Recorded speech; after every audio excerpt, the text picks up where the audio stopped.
In a groundbreaking development that has marked a significant turning point in the sustainable management of African forest resources, Ghana has officially signed an agreement with the European Union to become the first African country to issue forest law enforcement, governance, and trade licenses. Quick reminder for those who haven't subscribed to our channel, please do so to stay updated on such insightful content and help us reach our goal of 30,000 subscribers by the end of this month. Your support means a lot.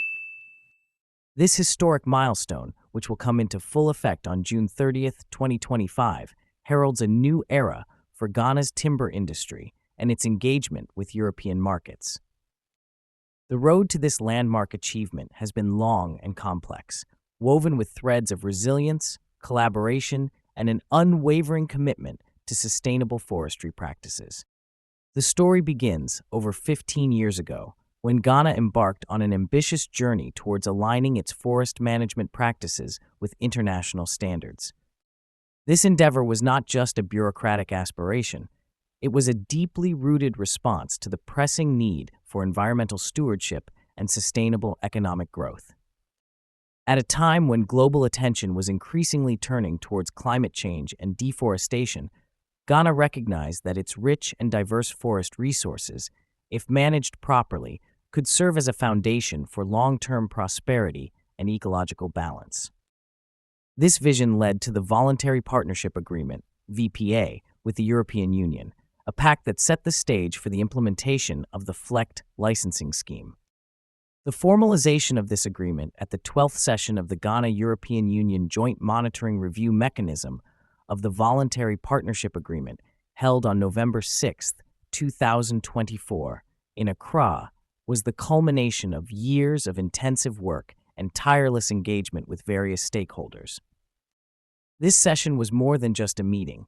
It was a moment of celebration, a testament to the tireless efforts of government officials, international partners, local communities, environmental advocates, and the timber industry itself. The atmosphere was charged with the palpable sense of achievement that comes from seeing a shared vision finally come to fruition. The Minister for Lands and Natural Resources, Samuel A. Jinapor, was at the forefront of this historic event, embodying the dedication and resolve that had driven the initiative forward. With a voice brimming with both pride and solemnity, he praised the collective work that had led to this significant juncture. We are united in our belief that good governance is essential not only for environmental protection, but also for the well-being of our people and the resilience of our economies, he declared. His words resonated deeply, underscoring the intricate connection between responsible resource management, social welfare, and economic stability. At the heart of Ghana's achievement lies the Aid Memoir, a key document that outlines the strategic steps and principles underpinning the nation's approach to forest governance. Jinapor described it as a comprehensive guide for the future of Ghana's forest management, a guide designed not merely to target illegal logging and associated activities, but to lay the groundwork for sustainable economic advancement through the legal timber trade. This document is more than just a set of policies. It is a blueprint for a sustainable future, embodying a commitment to transparency, accountability, and environmental stewardship. The road to meeting the stringent requirements set out in the VPA and achieving FLEGT licensing was not an easy one. It required the establishment of robust technical systems, the training of specialized forest auditors, and the development of mechanisms for independent external assessments. The process was exhaustive, involving layers of evaluations and audits that tested the resilience of both the institutions and the individuals committed to this cause. Every stage, from policy formulation to ground-level implementation, was scrutinized and refined to meet the high standards demanded by the European Union. Despite the challenges, Ghana proved equal to the task. The nation's readiness for this moment was confirmed through a series of rigorous assessments conducted by external auditors. These reviews were not mere formalities. They were essential examinations that required every corrective action identified to be thoroughly addressed. It was a testament to the robustness of Ghana's policy and technical frameworks that these audits concluded with all corrective measures effectively resolved. Each successful audit reinforced the confidence that Ghana was not only on the right path, but also setting a benchmark for other countries aiming to achieve similar status. While Ghana stood proudly on the threshold of this new chapter, it did so with deep gratitude for the partnerships that had made it possible. Notably, the United Kingdom played an instrumental role during the early stages of this journey. Long before Brexit reshaped the geopolitical landscape, the United Kingdom had been a steadfast supporter, contributing through development cooperation that provided critical grant funding.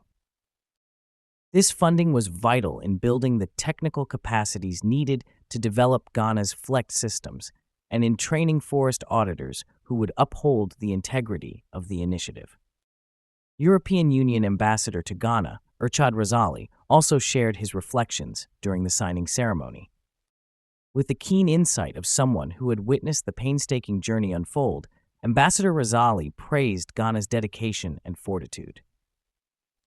Ghana's journey to FLEGT licensing began 15 years ago, he said, acknowledging the years of incremental progress, setbacks, and the steadfast determination that had characterized the process.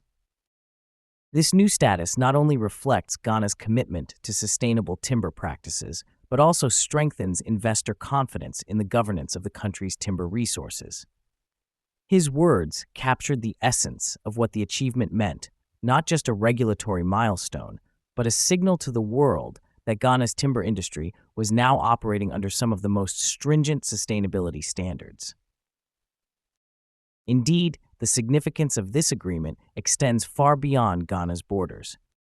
It sets a precedent for other African nations looking to balance economic development with environmental responsibility.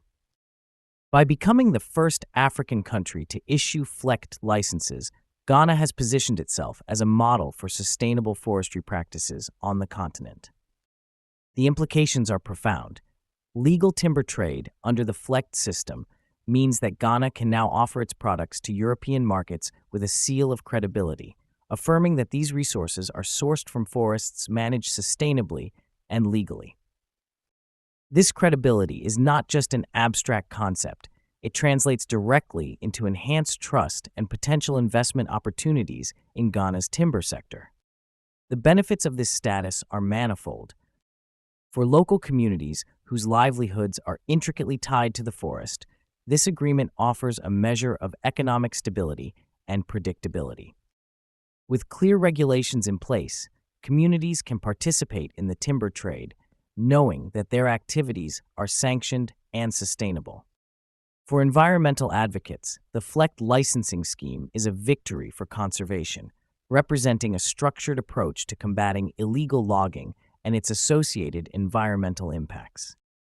And for the Ghanaian economy, the ability to access European markets with certified legal timber products holds the promise of increased revenue and growth. The story of how Ghana reached this point is as much about vision and policy as it is about the people who believed in the mission.